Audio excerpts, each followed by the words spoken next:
Remember when we met in the back of the toy store? I was 13 years old with flowers in my hair. A YA romance novel tucked delicately under my arm as I slammed my locker door shut, running home every day before anyone could convince me to stay. I was born in a factory, shipped out into the world in a cardboard box, but the red brick building was not my home. For years, I'd lived by bright white reading light inside a fortress of blankets and sleep-starved blue circle eyes. A million wicked words with flickering forked tongues would plot and scheme for me every night. They used to hold great masquerade balls under my pillow, daintily dressed as innocent dreams, dancing to magnificent music in the comfort-flooded moonlight. They took my hands at dusk and led me away from my gingerbread house, soaring over the treetops, long arms outstretched, because I could touch the stars if I tried. They showed me a new world, a world of crazy girls with flowers in their hair, crazy girls with stars in their eyes and mouths full of lies. They showed me a world of crazy girls who lived to strike inspiration into the hearts of tear-stained, broken boys. Broken boys like you. You grew up behind a pane of glass, a tag warning fragile hanging from your neck, as you watched the other children laughing and playing in a nursery room stained pink and blue. You envied them. They seemed so gleeful and free, but your tongue was speechless, tied in knots, painfully aware of the dangerous world outside, because porcelain skin like yours never handles disaster with ease.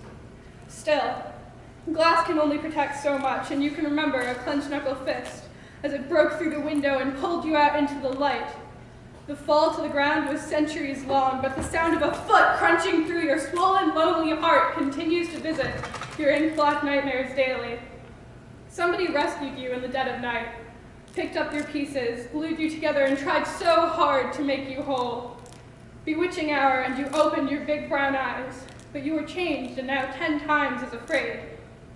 You covered the spidering scars that crept up your arms, but you couldn't hide the craters in your face. So, we met in the back of the toy store as the smoky tendrils of sunlight slithered underneath the door, intruding on a darkness that should have gone in uninterrupted. We were drowning in dust and the sound of a million castaways, lost souls, shallow breathing, echoing around us as the light found your face. I didn't understand you at all that day. You hid in a box of your own making while I toiled tirelessly to escape the picture-perfect box the world had built around me.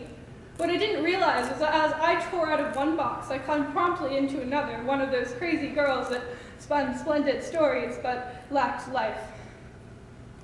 I thought you were so boring. It wasn't a secret.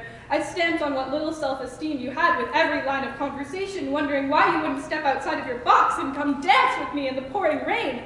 You hated the rain, but you were in awe of me, of my childlike fantasies, the way I could close my eyes and swim with selkies or ride dragons through the clouds. I didn't want you, but I liked the way I made you feel, the way you made me feel. You put me above everyone else, depended so exclusively upon me.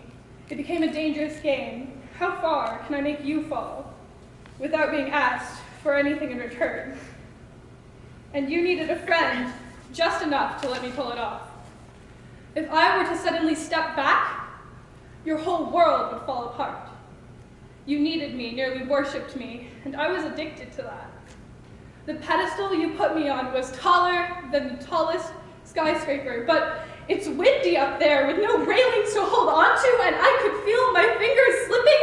The ground felt so far below. You held out your hands to me with wide, hopeful eyes and asked me to fix you. I didn't know what to do. I wasn't a fairy. My games were just games. There was no magic in my plastic-tainted veins, and I wasn't just the missing puzzle piece in your happy masterpiece.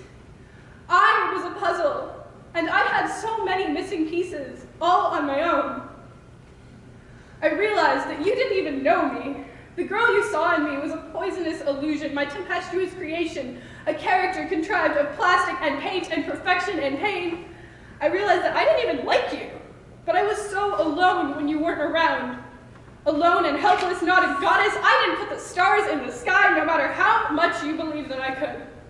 Just another broken girl with plastic limbs sitting lopsided in a half-cracked cardboard box shipped out of the factory amid a million other perfect plastic girls that would learn to hate the world would someday, just like you and me, give them time. I wasn't smart enough to let you go. Because you were the first boy that ever looked at me like I was beautiful. So as I grew and changed, I tried to keep you the same, encased in amber, hanging like a pendant from my neck. Still, you trusted me, and as you learned to play, to run and dance and be gleeful and free, but not too free, I kept you close, holding on to a leash that I could reel in when I wanted, felt you were threatened or felt threatened at all. But no matter how hard I tried, you grew and changed too. We grew like vines, twisting in different directions up towards the sky. We were getting better and stronger, and you still need me, but not as much anymore. Your porcelain skin keeps changing, turning into crystal when you step into the sun. You're learning to embrace your scars because now you're beginning to understand what they are. It's true that I've helped you along, but I've held you back too.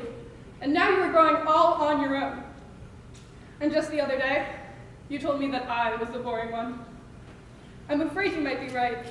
I used to think I would live forever in my blanket fort of lies, but being your crazy girl got tiring after a while, and I don't want to lose you, but I'm not yours and you're not mine.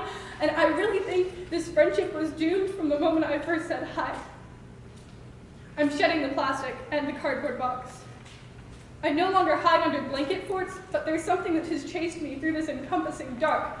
I've been so scared to lose the affections of those who have admired me, but now I'm casting aside my mouthful of lies because I've found that it's so hard to see with all those stars in my eyes. And finally, I realize maybe I should try treating you like a person sometime.